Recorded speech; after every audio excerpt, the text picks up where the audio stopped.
my big note when I start is record the meeting. You know, usually my meetings are recorded halfway through. But So Daniel, what about if you have a client that is insisting on a particular product, but from the need and analysis, you think that it is a different product that is actually better? How do you deal with such conversation? hey, I appreciate you jumping in and asking a question. It is very rare in this world to speak up because sometimes the mob might cancel you, you know. And so I appreciate you jumping on, speaking up. I think I'm going to answer that about a third of the way through. Is that fair? If I don't, ask it again. But that is, thank you. I got a guy in my office named James, and we are like two philosophers debating morality every day. Is it moral to sell this? Is it best to sell this? Is this better or this better? What, you can't present everything. So we're always figuring out what is the best thing to present. Should I put an equity fund, do a balance fund, and you know what's the best for the client? And the reality is the best thing for the client is usually the policy they buy. So if I present something and they don't buy it or they don't keep it, how good is that? So yeah, there's more. I understand the question, I think. But here's some of the questions we have. Is how well? One second. How this class came about. Hey, do you have to know the product well to do well in business?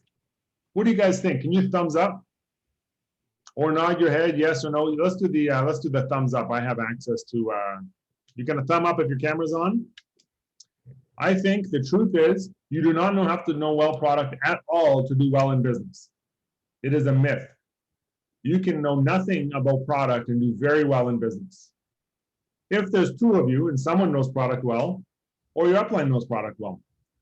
But you have to speak with confidence in business to do well. I am cursed that I have to know what I'm doing to be confident. I'm cursed. I can't just talk about things I don't know, and I have a hard time talking about things I don't buy or don't do. And so I can talk to you about going vegan, driving a motorbike.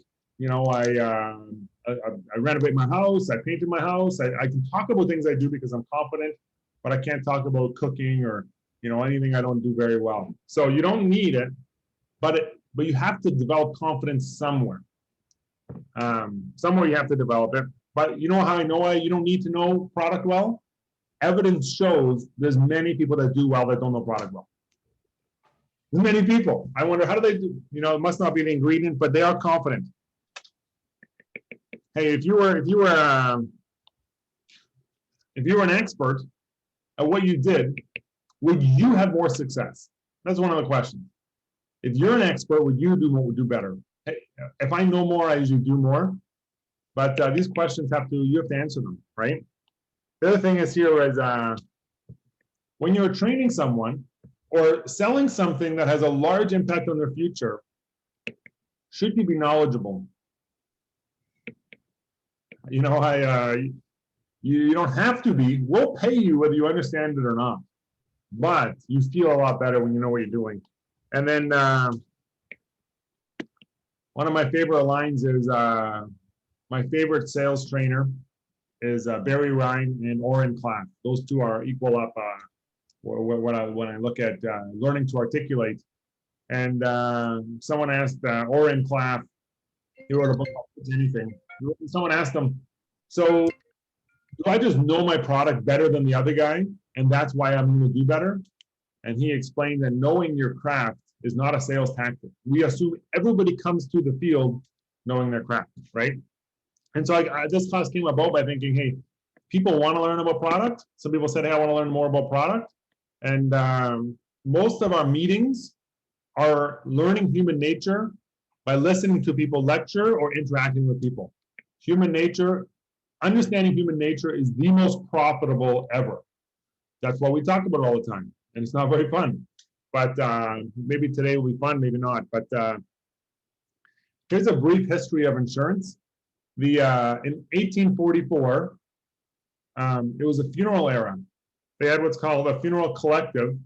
And in 1844, Aegon sold their first insurance policy. It was over 150 years ago. And basically what happened was everyone would pool their money together and whoever died gets a funeral paid for. And it was essentially a religious thing to pay debt.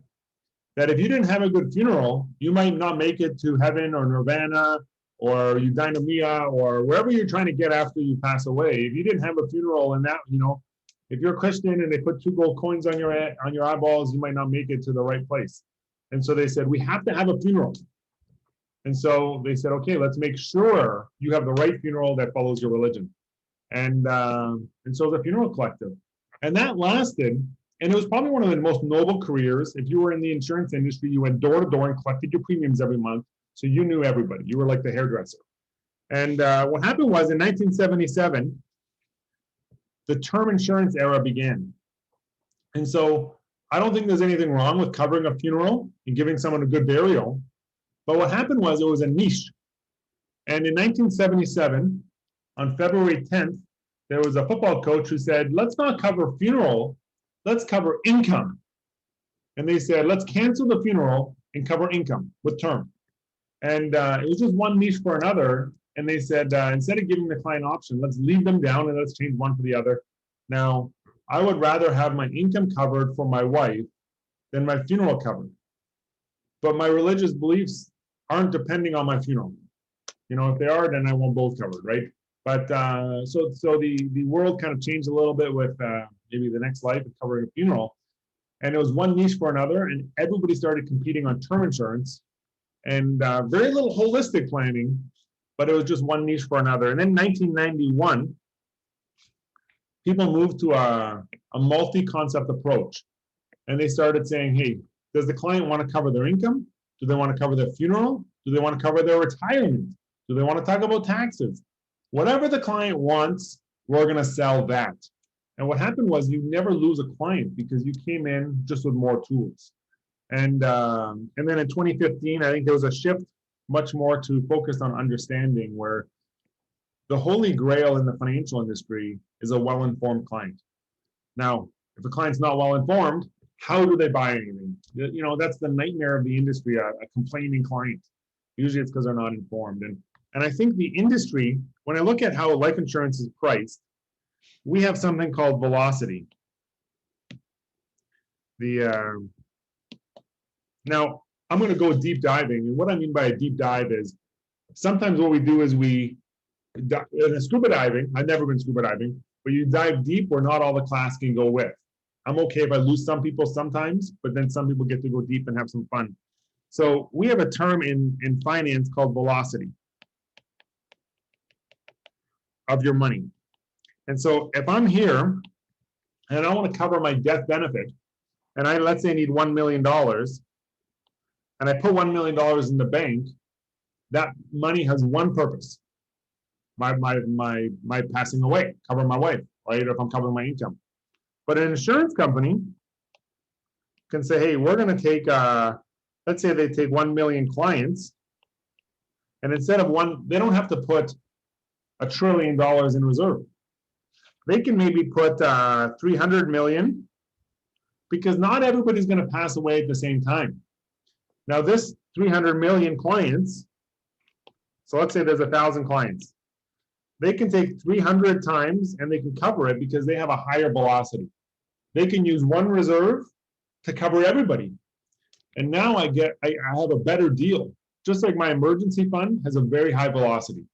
It covers my dental plan. It covers my car insurance plan. It covers my repairing my car. It covers repairing my house. It covers repairing buying new glasses. It covers my haircut. It covers everything. So I use my emergency fund for many things, a high velocity. And so there's a multiple of velocity when it comes to insurance. That's why you always get more from insurance than you put in. That's why the technique works, because they have a high velocity and I don't, because I don't have a lot of money. But this is the proper sales path, and this is going to solve, I think, the problem of that Paul asked. And the proper sales process is to come into an agreement. You must agree on values and principles. What that means is, if I say a man should keep his promise to his wife, even if he passes away, well, then I must get a product that matches that principle or that value. But if I say hey, I had to struggle, so I want my kid to struggle because I think it builds character. Both have good values. I want my kid to have good character. If I give him too much money, he might not have character. So what is the value of the client? We have to agree with the values and the principle of the client. Then we have to talk about the our concept, where our concept of it is very simple. It can be done in a few lines on a piece of paper or a few words, but it's a thought that doesn't, it's the opposite of that thought is very difficult to think of. And another thing is a strategy. So one of the examples of a strategy is buy term, invest the difference. And well, that's a concept. And then we look at different types of term. And then lastly, we want to come down with a product.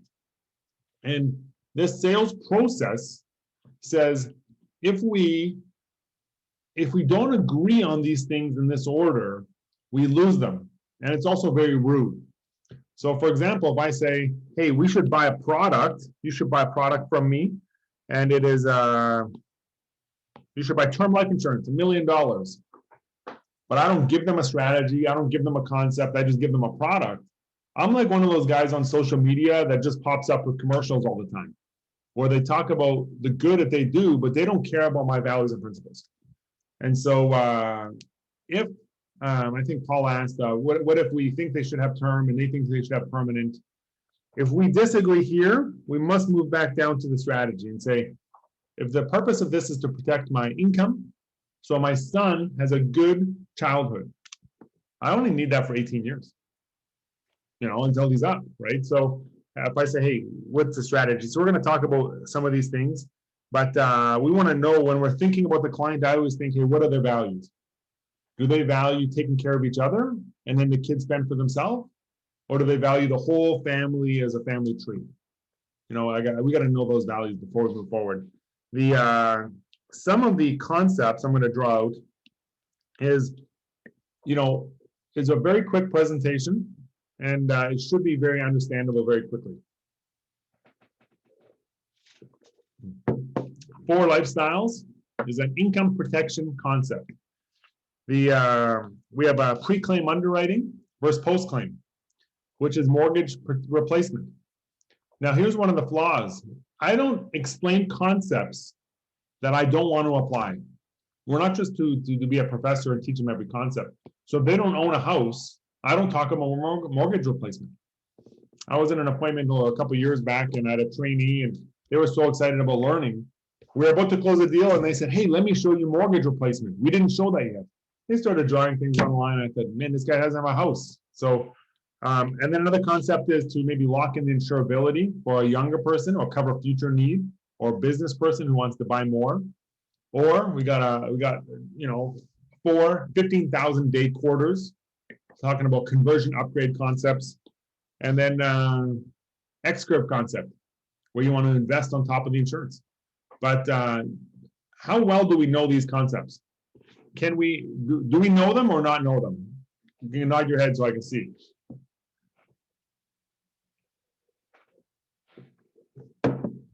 Let me review them real quick. If I'm selling term insurance and I decided this person wants to see a term insurance concept, I'd say, listen, there's 4 lifestyles.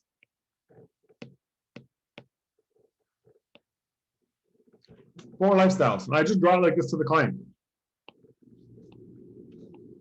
There's luxury. There is comfort.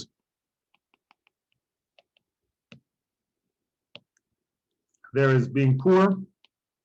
And there's being a charity case. Luxury is very simple to understand. Comfort is very simple to understand. Poor is your hand to mouth. And charity is someone else's hand to mouth. Where someone's feeding you, right? Where my son, he's in the charity case. I feed him every day. He can't support himself. I got to take care of him. And so one of the things that we know when we're looking at these lifestyles is that my family might sit in the comfort lifestyle. And the reason it's comfortable is because we have a pillar here. Because we have somebody who's at work holding this pillar up. Me, my family, I hold my family, I work so my family can stay comfortable. And so there's three things that can happen to a family where if this person can't work, usually due to death, illness, or injury, that what we need to do is we need to put money at work. So we need to replace that guy with a bunch of money. And so if you pass away, we want to know how much money does it take to keep your family from being at charity kids? How much money does it take for your family to, if I got cancer, how long does it take me to recover? If I get Parkinson's disease, how long does it take me to cover? If I break my leg, how much money do I need in disability coverage to keep my family? And so the goal of the 4 lifestyles, just to protect my lifestyles. We don't call it death insurance because no one wants that. Lifestyle insurance, we don't know if you have a good lifestyle, but your lifestyle can always get worse. There is no person on earth that lifestyle can't get worse. So I worry about that a little bit. That is the 4 lifestyle. Pre-claim underwriting is looks at the mortgage and says, hey, we do a medical before we pass away, or we do it after we pass away. With most licensed products, we do it before, after. I don't want to draw that out. I don't want to draw that out, but you should practice drawing that out, or get with your trainer, they'll draw it out for you. Lock in the insurability. If I'm talking to someone who's 18 years old and they want to buy a house and get married, their current insurance needs almost zero, because no house, no spouse, no kids, no responsibility. But their responsibility when they're 20 is very low, when they're 40 is very high. So they might want to lock in that insurability for when they're 40. And then the different product is different, because if they're going to convert it, they want to do that.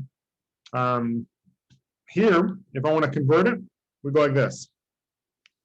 I explain, and by the way, your presentation to sell a product should be under 2 minutes, because they don't want to sit there for 2 hours. They say, I like it, let's move on. Some education can take time, but your presentation should be very quick. So here I would explain your life is, on average, if you live till 80, is 30,000 days. So on average, if you live till 80, it's 30,000 days, from 0 to 20 to 40 to 60 to 80.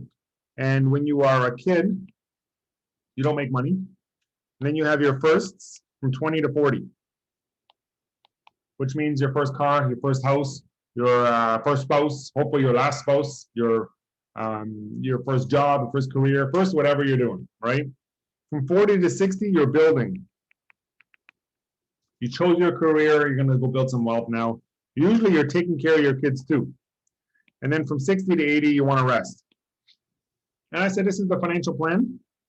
Now, one of the things that we wanna do is when we're investing, we wanna say, if we have life insurance, some of the money we make can go to take care of our kids.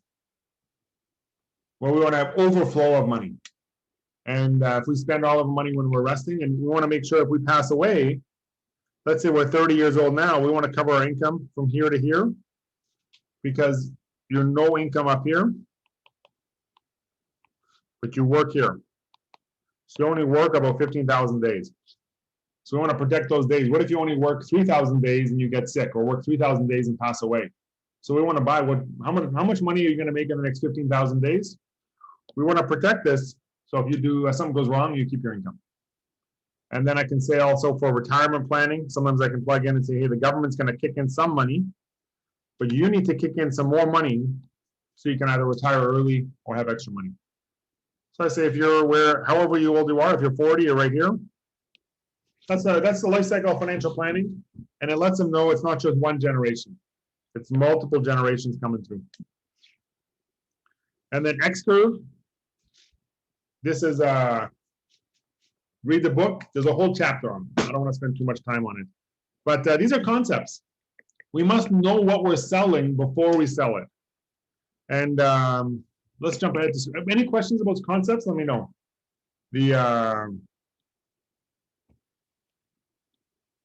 Someone, I think John got back into the meeting already. Someone I got moved out came back in. But let me just see if I have a waiting room. I don't. Here's a strategy. When I'm selling term, I say, before you show a product to a client, they have to know what the product looks like before they see it. Otherwise, they see the price and they're like $100, $500. They get price shocked and it's hard to go backwards. So what we do is we say, hey, there's 3 things we want to do. I draw this out by saying, hey, now on Zoom, I usually use my iPad. I say, number 1, the amount of coverage. And then I talk about the amount of coverage they need. With our needs analysis, we can go through that. And then I explain to them, hey, the second thing is the type of coverage. This is the strategy. You're going to buy $1 million, and the type is going to be term, and it must peacefully fit in their budget. The number 1 purpose of insurance is to provide peace to your mind. So I say, hey, I'm not hurting from the premium, and I'm not hurting from the lack of benefit. And the premium gets too high, the policy is not peaceful. It's a struggle to pay. We don't want people to struggle to pay. So it's got to be a peaceful premium and fit into the budget. And so here's how I look at as I go through, I want to dialogue and I want to agree. One of the things I made a mistake in my career, and I got very good at making this mistake, is what's called leading the witness. It's sin in sales. You never want to do it. What leading the witness is you tell them through a series of manipulating questions what they need. And so we should explain and teach them, but the dialogue says, ask them their opinion. The only valuable question is a question you don't know the answer to. So if I say, would you like to buy 900,000 of coverage or $1 million of coverage? I'm leading them to one of those 2 answers. But if I say, hey, how much coverage do you think you need?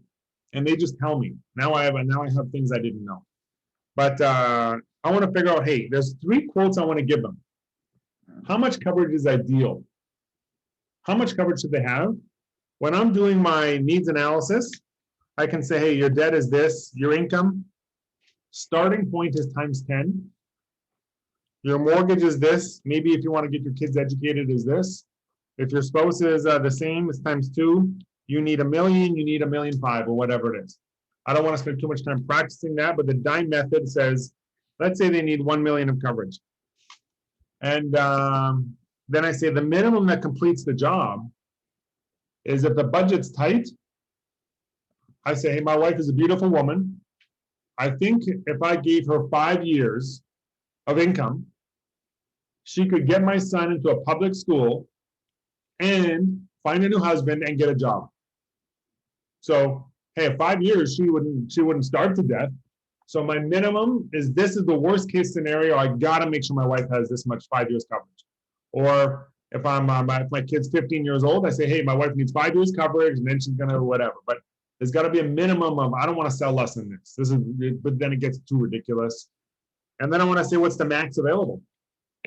I've actually sold maybe 2 out of 10. They say, what's the max available? I show them, hey, if you're 25 years old, you can buy 25 times your income. So if you make 20 grand a year, you can buy whatever 25 grand times that is. You can buy $500,000, right? And so here's one of the problems. You must know the type of investor they will be before you tell them how much insurance they need. Why is this the case? Can someone answer me that? Why do we need to know what type of investor they are before we know how much insurance they have?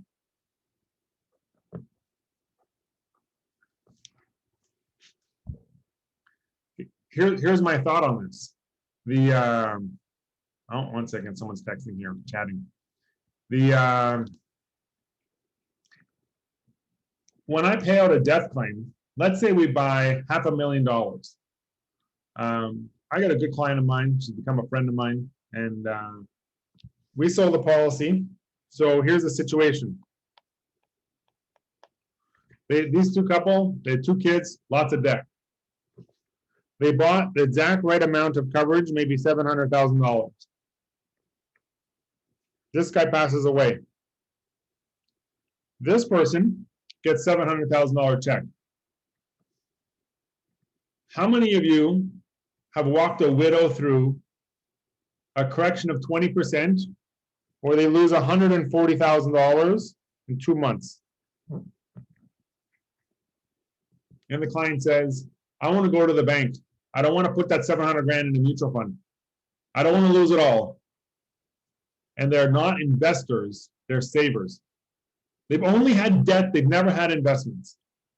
And so if I don't think that widow can invest the money, I must run my needs analysis as if they're not going to invest the money. And the majority of Canadians are not investors. They're workers. And so how scared are they going to be losing? In any asset class other than guaranteed asset classes, we're going to lose 50%. That is a rule of investing. If they're not willing to lose 50% of their death benefit, it's very difficult to invest that money. And so that's why we say you want 10 times your income, to say, hey, at least you get 10 years out of the bank out of that thing before it runs out of money. If they say, hey, I'm an investor, I'm a real estate investor, I can get 10% of my money, I'm very confident, now we can change the amount they're going to buy. But most widows, when they get a check, will not want to invest that money. They won't. And then if they are from a Viking descent like me, they will not borrow their family any money, and they'll be cold when their family has to borrow money. But if they're from any other culture other than the Viking culture, they'll borrow their family money. They'll borrow 10 grand for them to come home from the Philippines. They'll borrow this guy to go to Africa. Their family will take that money. And so they will be go poor to rich. And so if their family's going to say, hey, listen, if your husband dies and you want some extra money to pay off your family to keep them away. So that's what the amount of coverage looks like. People need much more if they're not going to invest it. So, by the way, I personally ran my needs analysis at 2%. If I died, my wife could invest at 2% and she'd be okay. I'm terrified if she won't want to invest. The other thing I look at is your need is, do I want to cover for 10 years so you can get remarried? Or do I want to cover till the kids move out? Or do I want to cover till you retire? Or to life expectancy? So I'm unfortunate that I said, I told my wife, I will take care of you until you pass away. You will never have to earn money. I will always earn money, and I'll earn a lifetime of money for you. And I promised her I'll take care of her until she passes away. So I must cover my need. If my wife is 38, I must cover my need for about 50 years. I must make sure she's not broke. So my need has gone up because I want to protect my wife, her retirement too. So I got to throw the retirement in there. Now I got to use some interest rates, some investment theory. But am I covering my family till life expectancy? Or just till she retires? Then I say the government's going to take care of you now. Now you're married to Justin Trudeau. Or do I say, hey, you can charge William rent when he moves out? Leave him here and charge him a month's rent. Or do I just say, hey, get someone else to make you breakfast and take care of you? So I want to avoid some of this stuff. So that, the need depends on the investment. And when we review and get to know the client, we get a better coverage amount. We want to help them understand the type of coverage. So we want to look at, we want to match the length to the coverage needed. If it's your kids are 10 years old, 10-year term. If you're going to retire in 20 years, 20-year term. If you're going to cover my wife for life expectancy, I need permanent insurance for that.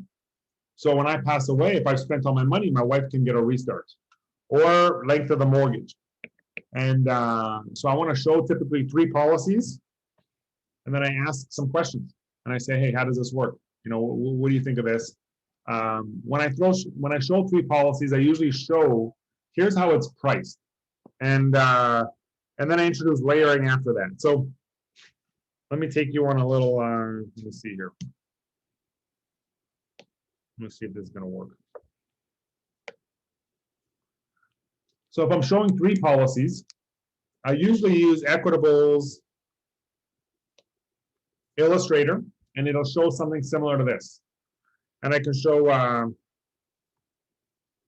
If you buy a 10-year term or a 20-year term, oh, I don't have the prices on this one because my iPad is too skinny. There we go. So I'll just show, hey, a 10-year term is $360 a year, a 20-year term is $515, and a 30-year term is $977. Let me show you what I actually do. Is that fair? I don't want to show you too much theory. So what I do is I just go to my quoting like this. I go to term life. I use equitable to start because I think they have a cool compare function. If I'm looking at a female 30-year-old, all my examples are female 30-year-old because and I can mentally figure out what I'm doing. If I want to buy $1 million of coverage, and then I just click compare. And then what I can do is I show them right on Zoom this. And it lets me show monthly or annual. Let me show you what monthly looks like. So a 10-year term is $29. A 20-year term is $42. And a 30-year term is $79. Now, the 10-year term goes up in price in 10 years. The 20-year term goes up in price in 20 years. And the 30-year term goes up. And so I say, when are you going to cancel it? Are you going to cancel it when your kids move out, when you retire? When do you cancel it? Because you should buy it until you cancel it. And term, think of a terminator or terminated, or it's going to be terminated insurance. You're going to outlive this thing. Hopefully, we all want to outlive our term. But you can see the price goes up. And so when I look at the price going up, I can look at, 1 second. I can show that with an illustration that looks like this. I use a program called LDA, Life Design Analysis. And so here's a 10 or 20 or 30-year term. Let me get rid of the 20-year term. So here, I would just show the different prices, but the 10-year term is yellow, it goes up in price. Then the 20-year term is green, it goes up in price. And it's going to go up in price. And then I say, you have to set up a barrier of at a certain price, when do you cancel it? They say, anything over $5,000, I'm canceling. I say, perfect. And then in 20 years, you have no insurance. And then I can show, this is your total premium going in. And I can spend a little more time showing this. I assume you've seen all this before, some of the premium. And then what I do is I introduce layering. What layering is, if I say, by the way, I want to layer usually either 10 and 20 or 20 and 30. I say, hey, which one do you like the best? And then I knock off, if they're not going to buy a 10-year term, I get rid of it. And I say, what do you like, 20-year term or 30-year term? The 30-year term is $987 a year. The 20-year term is $500 a year, half the price. But in 20 years, it's going to turn to $5,000 a year. So, and I just let them, you got to ask them, which one do you prefer? Tell them, talk to me, and then get some feedback. What we can do is we can buy multiple terms. And so what I did was I built a term. If they like the 30-year term, I say, no problem. I got $1 million, but I did a 10-year term, a 20-year term, and a 30-year term. And I say, when your kids move out, you don't need as much term. So you buy a little less term, your 10-year drops off. Then when you pay off your mortgage term drops off. Now, this protects your spouse until you're 65, and then your retirement income kicks in. So you save a lot of money. It's still a 30-year term, it's just not 30-year for $1 million. The coverage actually looks like this. One of them, the coverage is $1 million the whole way through, and the other one, the coverage drops off. And so I can introduce layering. And by the way, if someone owns a 30-year term and we layer it, we can usually use the same premium by a lot more coverage while their kids are young. Or same premium, a little less coverage in the future as well. So there's different ways we can stack that term. Any questions about the layering? And I know I jumped, moving fairly quickly.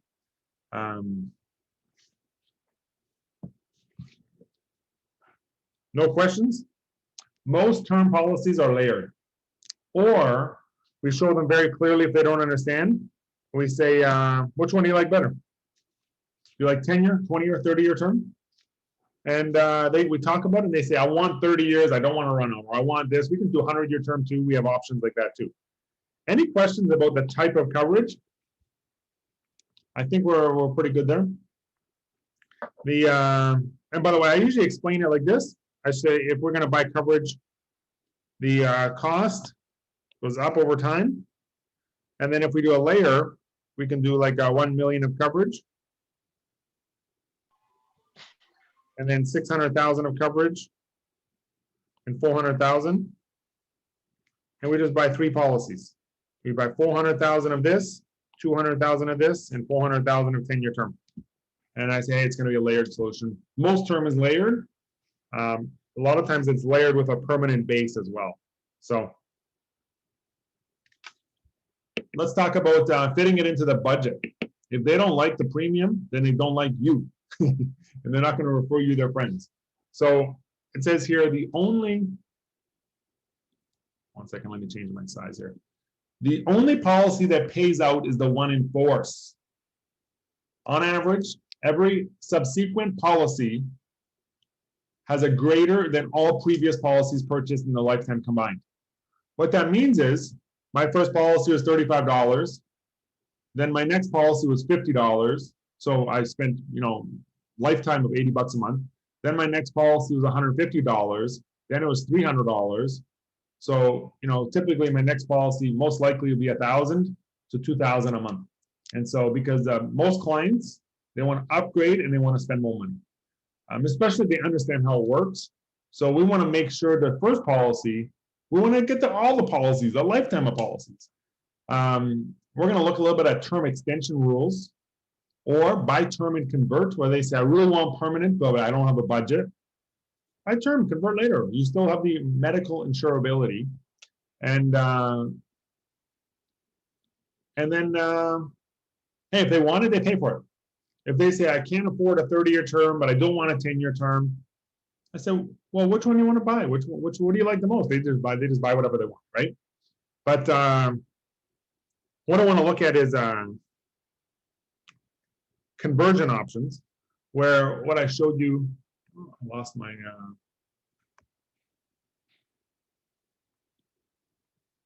notes of what I want to talk about next. Let me just go back here. 1, 2, 3.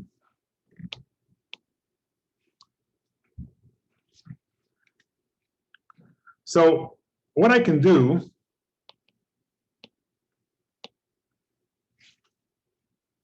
is I can do an exchange at some companies, not all companies. So what I can do is I can go buy a 10-year term for a very low rate. Most clients, when we meet them, have debt and aren't saving a lot of money. I think this is a great option. So what a term exchange program? At Equitable, it's called an extension, I believe, not an exchange. But what I can do is I can convert partial. I make some money. There's no 1-year waiting period to request conversion. So this is Empire, by the way. Their term, in my opinion, is top notch. I can do a new 20, 25, or 30-year coverage and maintain more conversion rates. And what I can do is this. I can buy a 10-year term. It says customers with a solution ART 1-year term or a solution 10 can convert to a solution 20 or 25 or 30 within 5 years of an effective date of the coverage, subject to the terms of the exchange program. So what I can do is I can buy a 10-year term, but within the first 5 years, I can upgrade it to a 20 or 30. Equitable, you can only do 20. But here I can upgrade to a 30. So if I have a budget and I want a 30-year term, I should just buy a 10-year term, get out of debt, then when I have more money, convert it to a 30. And in fact, what people can do is they can buy a 10-year term. If they're healthy, let's say they're healthy, they can buy a new 10-year term and a new 10-year term and a new 10-year term, and they can just 10-year term their whole life if they're healthy. Now, the renewal only gets you if you're not healthy. But then the day you're not healthy, you think, I'm not healthy. I'm going to take my 10-year term, convert it to a 30-year term, lock in my coverage, no medical, and you keep the price low. But so here, your rates are attained age. And if you're elite, you can do this and you can keep your elite rating. But a lot of times we do that with annual renewable term with a smoker. Hey, if you're a smoker and you're going to quit, buy 1-year term, quit, and then in 12 months, switch it to a 20-year term. Then you don't have to overpay while you're a smoker. So it keeps the budget really low. By the way, this is on Empire's website. You can just go and look at it and learn about it. But that's what an extension is, or an exchange. So I say, hey, we want to make sure you have options to buy coverage for your whole life, but we don't want to lock in the coverage if you can't afford it. Or you don't want to buy permanent. Or if I show the options, they say, what I'm going to do is they just pay for it. You know, a lot of people buy things they can't afford. As long as they know it, they're okay, right? But that's it says here, price is never an issue. I say, man, insurance is expensive, but it's a good thing to buy. If they like it, they buy. And so this is a couple ways to fit it into their budget. And I think another example is a waiver of premium. If it's a 10-year term or 20-year term, I buy waiver of premium. So a 10-year term, if they get disabled, is so cheap. But at age 60 with Empire, age 65 with Equitable, if you have waiver of premium, they'll convert the term to permanent. And you end up having a locked-in lifetime coverage, and you don't have to pay the later renewal rates or the conversion rates. So at a certain age, your term converts, but the waiver of premium is priced as if you're not going to be long-term disability. So if you just have a sore back for a year, it covers your premium, but if you get Parkinson's, your term becomes permanent. So that's a really cool option on the term. I think it's priced right. Child term. Here's where we're going to vote. How do you like voting? I can see most of you, but when we're putting policies on children, we have 3 options.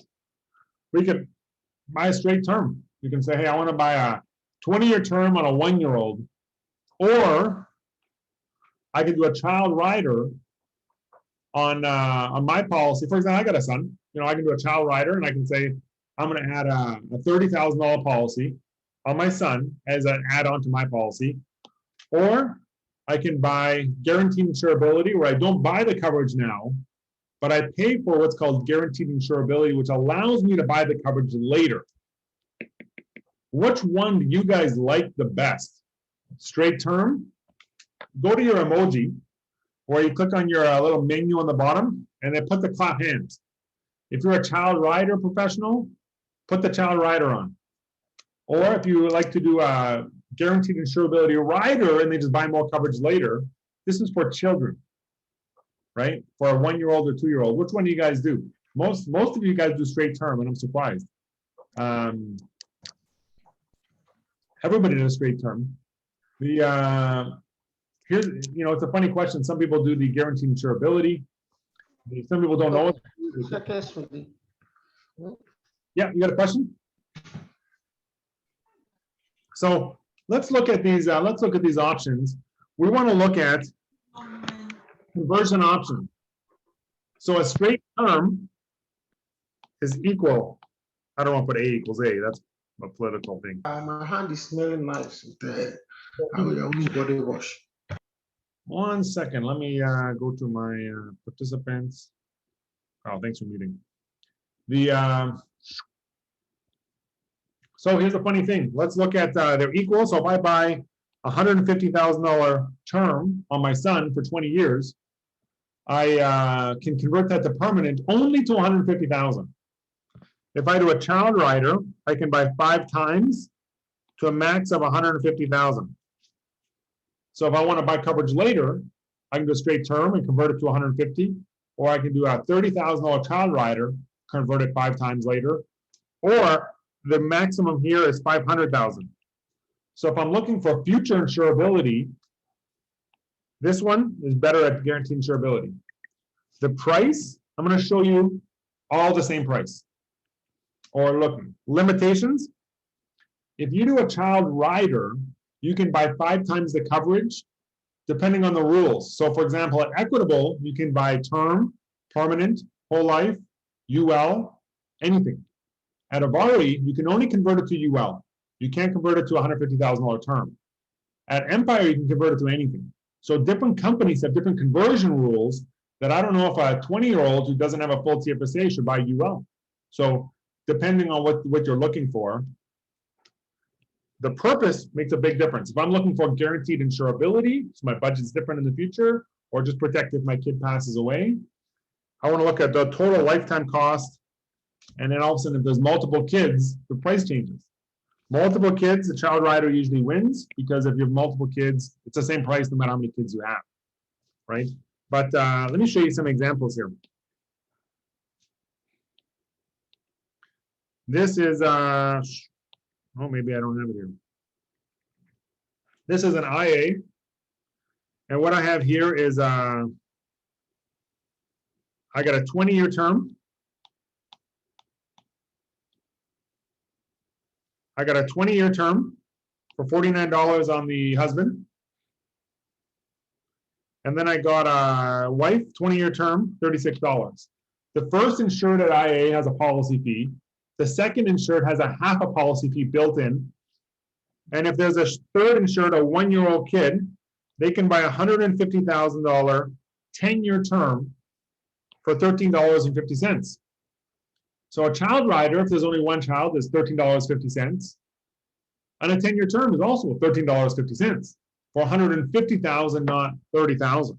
So here I get a $150,000 coverage, which is a nice touch. It's a nicer option for only $13 extra. So why would I do a child rider if they only have one child? I can switch it up later if they have more kids too. You know, as long as this protects insurability, the next kid gets put on there. And that's a cool option, right? And I can only convert this to 150 policy later. If I do a child rider, this is a very similar budget, except I'm not buying the term on the parents. The mom buys, here's an example. You got a female 30, buys a 10-year term for $50,000. A 10-year term for $50,000 on a 30-year-old is $2 a month. They're not going broke. Then $13.50 for a $30,000 coverage on all their kids. Policy fee, of course, $4. So their premium is $20. It's $20. After 10 years, the policy renews, it's $32. Then the child policy drops off after 20 years, and it's still $31 because the mom's insurance keeps going. So I read here, Equitable Life, their 10-year renewable and convertible term gives you the option to exchange the coverage for a 20-year term. At Empire, you can exchange to 20 or 30, right? But I also look here, it's, by the way, you should read the policies you illustrate. Read every word I recommend. Here it says, the child protection rider covers from 15 days till 18 years. So if they're between 15 days old and 18 years, they enter the program. And it stays in force till each child age is 25. The coverage can be converted to any permanent plan. That's very rare. Usually they pick the permanent or term up to 5 times original coverage without evidence of insurability when the child's 21 to 25. So for example, I bought a 1-year-old. I got a 1-year-old. I buy insurance on him. If I buy a 20-year term, what if my 20-year term is not in force when my son's 25? I can't convert it if I don't have a long enough term on an adult. It says here the child protection rider is only payable for 20 years, even if the child are still covered by the rider. And so we can look at it and say, hey, this policy here, that's why the premium goes down after 20 years, because you no longer have to pay for the rider. But if the mom cancels the underlying term, she also cancels the rider if the policy is not in force. And let me show you the flexible guaranteed insurability. Here's another option. I buy a $10,000 permanent whole life on a 1-year-old. This is a 20-day whole life. It's $15 a month. So we're more money. This is for rich people, not 13, 15. And then I buy guaranteed insurability at these ages up to 500 grand. This adds up to 500 grand here. It costs me $5. There's no policy fee on a whole life, so it costs me $5. For example, when my son is 21, I can buy another $50,000 whole life. When he's 25, I can buy another $50,000 whole life. When he's 27 and 29, he can cover his income with 400 grand. So I can buy 500,000 of coverage, not 150. But I got to buy the permanent to get the rider. And then we look at when it can be. It reads here, the flexible guaranteed insurability option, assist in providing financial security for children. The rider provides life insurer with the opportunity to purchase additional policies that specify dates elected at issue. In the future, without providing evidence of insurability. The option dates are elected by the owner at issue, and the individual option amounts may differ, giving the child flexibility he or she needs for the future financial protection in our guidelines. And you can read your policy contract. So when you look at these, they're all good. But sometimes if a client has a child rider, for $20, we want to get them their own policy. Sometimes if the client has their own policy and maybe they want a straight term, they want the coverage while they're young. So that's a little bit about child term. I got a couple of questions. Give me 1 second.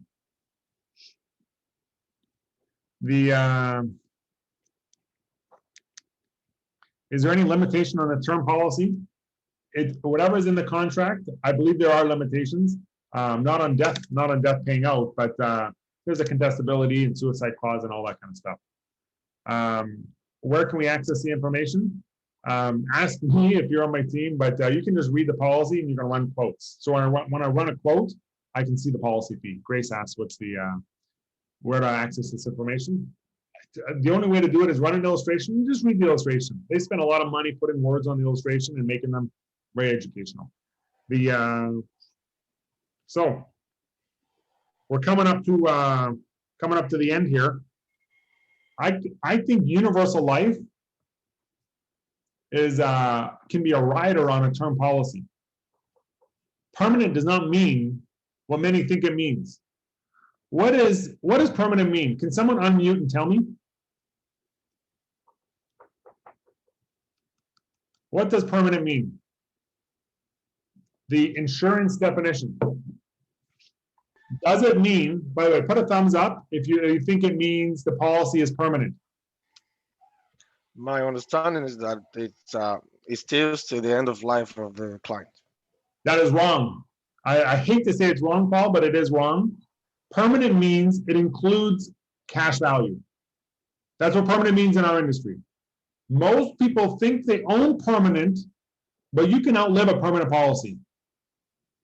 So, for example, all of Empire's term you can't outlive it. It'll never be canceled. If you turn age 100 and you still own the term, it will pay you the death benefit while you're alive. You can't outlive it. At Primerica, it cancels at age 95. At Equitable, it cancels at age 85. So you have term that you have term for 100. Permanent means there's cash value. But just because there's cash value doesn't mean it's going to last longer than you. So there's always confusion. But permanent means cash value. It doesn't mean what you think it means, right? So what does permanent mean? Term plus cash. All insurance is priced as term plus cash value. So here's one of the things. We must listen to what a client says and what they mean. Early in my career, I sat with an East Indian fellow, and he said, I want a policy that I'm going to cancel in 20 years. And I want you to calculate at 4% how much money I got to put in so I get all my premium back. And I said, why don't we do by term and put it in TFSA, and your TFSA will be this, this, this. He says, no, I want it combined. And I said, no, you don't. Because I was an idiot. And I didn't know how to sell permanent policies. I just thought, hey, my values are better than your values. You should separate funding, all this kind of garbage. And I didn't listen to the client. If the client wants it, we have to provide it, right? If a client says, I just want 10-year term, to protect my son. I don't want anything going to my wife. My son is my beneficiary. My parents are the this. I'm going to leave my wife. I'm going to do this. I sell that thing, put the son as the beneficiary. Just because I want to take care of my wife doesn't mean that's the case for everybody. In fact, a lot of my clients put their kids as their beneficiary, not their spouse. So we want to make sure we listen to the client. Whatever they want, that's what we want to give them. Is that fair? Conceptually, overfunding can be pre-funding emergencies. So what I can do with a universal life, if it's structured as a YRT, I can pay a little YRT rate. When I do a universal life, there's no policy fee at IA. And so I pay a little more for the cost of insurance, but I get the opportunity to stick a little bit more money in. And the minimum per investment account in a mutual fund or a seg fund is $50. So I can't put, if I want to overfund a policy by $30, I can't do a TFSA. It's too cheap. I just can't, right? Let me show you, let me see if I have an example here. I have an example. By the way, I got my career started at a place called Primerica, and they're very, very good at training people how to replace permanent policies. They're the best. They're very good at it, and they build, you know, a cannibal field force that just that converts everything. So what I did was here. This is a term versus term, but my term is actually a UL. First is a comparison, not a recommendation, on how to build a policy. Female, 35-year-old, standard health, both Primerica and IA are covering $1 million. Due to the higher premium that Primerica requires, we purchased $25,000 YRT UL and $975 term. In both situations, if the client passed away, they received $1 million in the first 30 years. At IA, there's some cash value because the term insurance is slightly cheaper. So we use the difference to put into cash value. If some premium is missed, it will trigger an automatic premium loan. By the way, that's not true. UL doesn't have automatic premium loan. It just pulls the money from the cash value, never needs to be repaid. Whole life, it's APL. At 30 years, the Primerica policy will be renewed or be lapsed. At IA, the term drops and the UL stays in force with no further premium. In the Primerica, 31 years, there's no death benefit. At IA is $100,000 death benefit and $56,000 cash value. At Primerica, premiums are wasted if the policy is outlived. This is a risk that is common. I personally plan on outliving all my term coverage.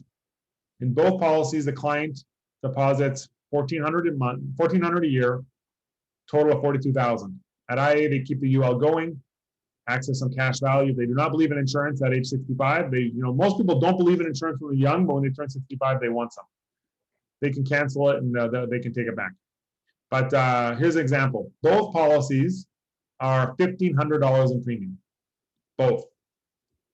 And 1 second, here we go. So what I got here is this is the premium. They both put in $1,525 a year. They both put in a total premium, $45,000. What I've done here is the IA policy has a little cash value. So the benefit is still $1 million for 30 years. Let me go back to the, let me get rid of these callouts. So here, after 5 years, the cash value in here is $2,000. They put in 7, they bought a big term. Now when the client says, hey, I have $100 a month premium, I lost my job, I got locked out of my job, my wife left me, whatever the story is, they can't pay the premium. The cash value in the policy can pay the premium in that emergency. I just built one like this and sold it a couple of weeks ago, where the client says, I'm a construction worker. Every 3 years, we run out of money. We have to cancel all our coverages because we just don't have a job for 3 months. And I said, why don't we overpay $30 a month? So you buy a $60 policy, you put 90 bucks in. That way, every 3 years, you can go a year without making your premium payments. This policy here, by the way, it's not permanent, the whole thing. $975,000 of term drops off. And they can say, hey, I'll get my money back. But if I compare it to just a straight term, people say term's the best. The yellow is the term. But if I put a little permanent in there, Nobody goes from needing 1 million of coverage to 0. It doesn't work that way. So this guy would end up having 100,000 of coverage at age 66, not have to pay for it anymore. Just a little permanent policy on top. It's not a retirement plan. It's a, I hope I don't miss a premium plan. That's what the purpose is, so that we're just squeezing it out, right? But that's what we do to say, hey, let's add a little extra in case you run into hard times. And people are okay with that. You know, as long as they know what they're buying, they're not locking in their rate. A YRTUL, the rate still renews over time, right? Let's keep going. How to keep a policy in force. I'm almost wrapped up here. Thank you for being patient with me.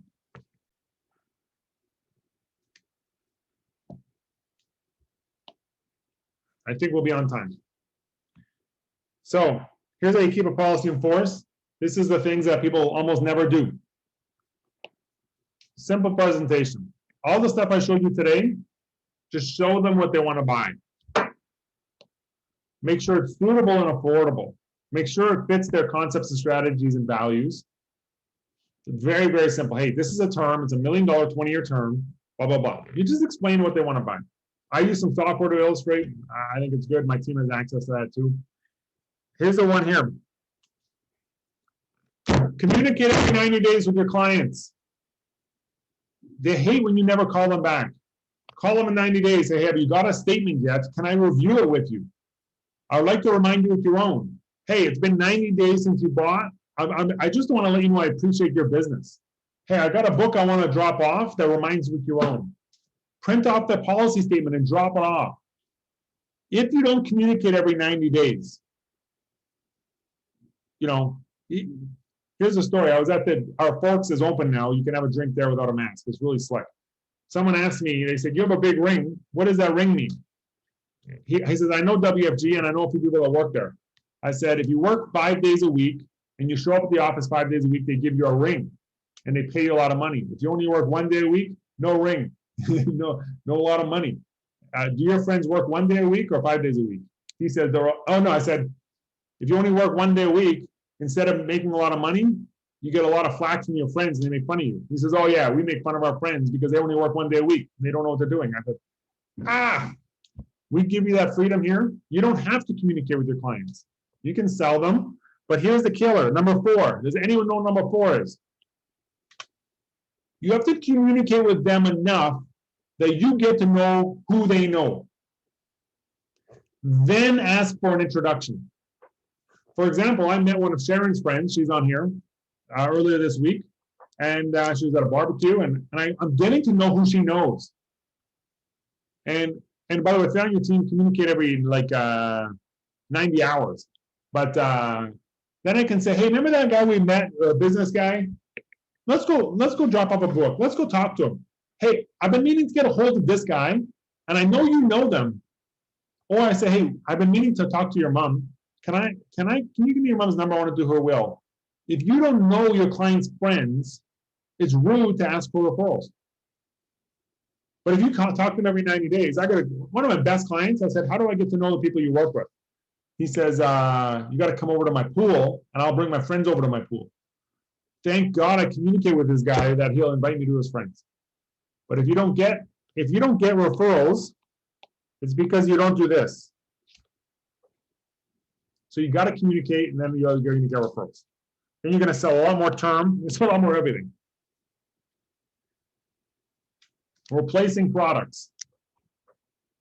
You must replace the values, the concepts, and the strategies before the product. You must replace the values, the concepts, and strategies before the product. What I mean is this. Earlier we talked about values and principles.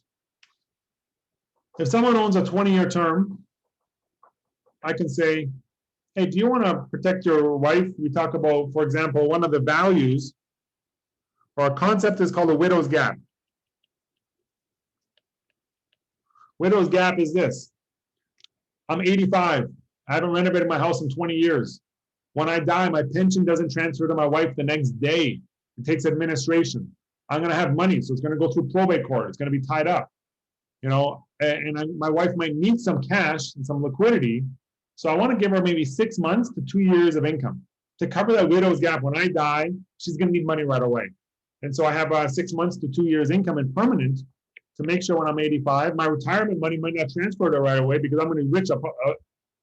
People might want to sue me, like Michael Jackson. So I want to give her a direct beneficiary money, cover that widow's gap. And so the strategy is we do a term with a little base rider of a UL. So a big term and a little whole life on the bottom. And then the whole life grows and replaces something later. And they say, yeah, that makes sense. I say, so what do you own now? You own a product? Let's switch it to this product. And I'm not competing on my product's better. I'm competing on my concept of widow gap and protect your income. So I have two concepts. So if I combo my concept, I combo my policy.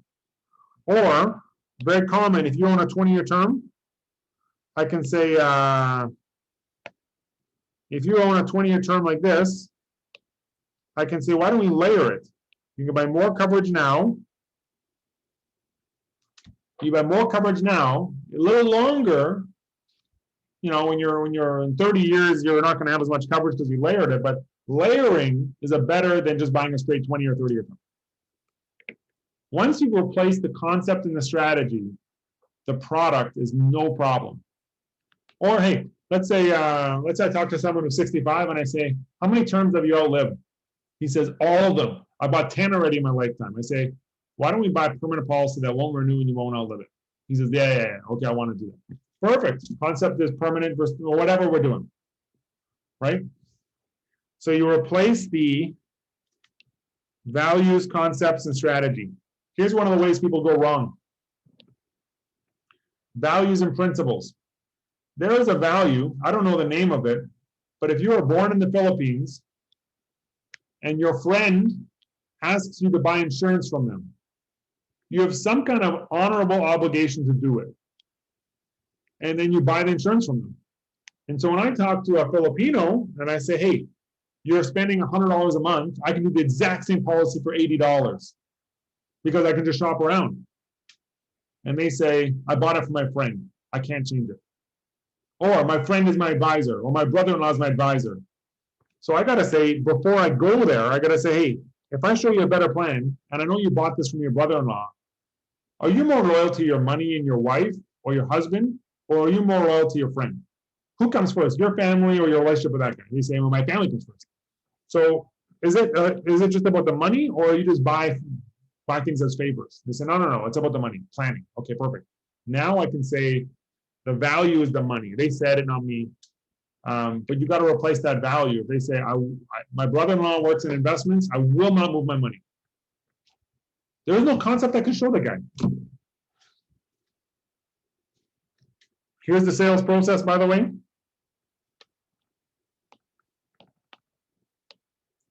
Get to know your client very well. Interview them. Collect their data. Show them a presentation. Then you share concepts. I use this book quite a bit. You can use an F&A. You show, here's how insurance works, X-Curve, Financial Foundation, whatever it is. Then study your product. Please read the illustration. Please read the fun facts while you're not on with the client. And then go back and say, this is what I recommend. I recommend $1 million term, layered, and you can convert this later. I recommend blah, blah, blah, blah. Get to know your client. Talk to me. We'll build a plan, know your product, and then just present it clearly. If you present it clearly and they're not confused, they'll usually buy. Closing means you have to write the paperwork. Educating and entertaining does not pay the bills. So we have to. Closing just means close the folder, close the paperwork. It's 10:30. I want to. I have a few other things that I could have showed you if you want to have questions, but I skipped them for the sake of time. I hope this helps. Here's some fundamental beliefs. People want your help. They have anxiety about money. They don't know what they don't know. If you find them, it's likely you can help them regardless of your experience. They just want some, even if you're not licensed, you can help them. Just bring someone else licensed. If you help them, they will introduce you to more people you can help. And get this, if you see enough people, you'll learn to make good money. If you see enough people. So you got to help a lot of people. You got to be concerned about the money, but you got to be concerned about your clients too. If you help enough people, you don't have to worry about every client becoming a monster client. This is the equation. People need your help. These are the beliefs. And by the way, believing in yourself is not a sales tactic. Believing in the product is not a sales tactic. You got to believe in yourself, in the product, in the company. You got to believe in the client's future. And my last question is, what would you change today? I'm going to update this stuff and hopefully we can help each other. But if you want to unmute, maybe something you learned today, or you can put it in a chat. But what's something you guys learned today? This is it for my presentation. I got no other secrets. Empire has got a really good term to 100 I was going to show you. A few other cool things, but you can just look it up. What did you guys learn? Paul, what did you learn today? Yeah, one key thing is permanent is not permanent insurance doesn't stay to the end of life. It's cash value that's permanent. So and also we can hard the rider that builds off cash values on the term insurance, right? That's what you said, right? Right. Yeah, so, On EDL, but yeah, it's $1 million term with like an extra $20. right. Right.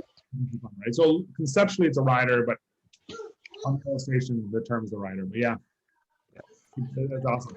Yeah, also, you need to know what will be done with the money if they ever have to claim an insurance, because if they're not going to reinvest it, then you need to sell them a higher, like a higher value or something. Yeah, that was new to me too. Thanks.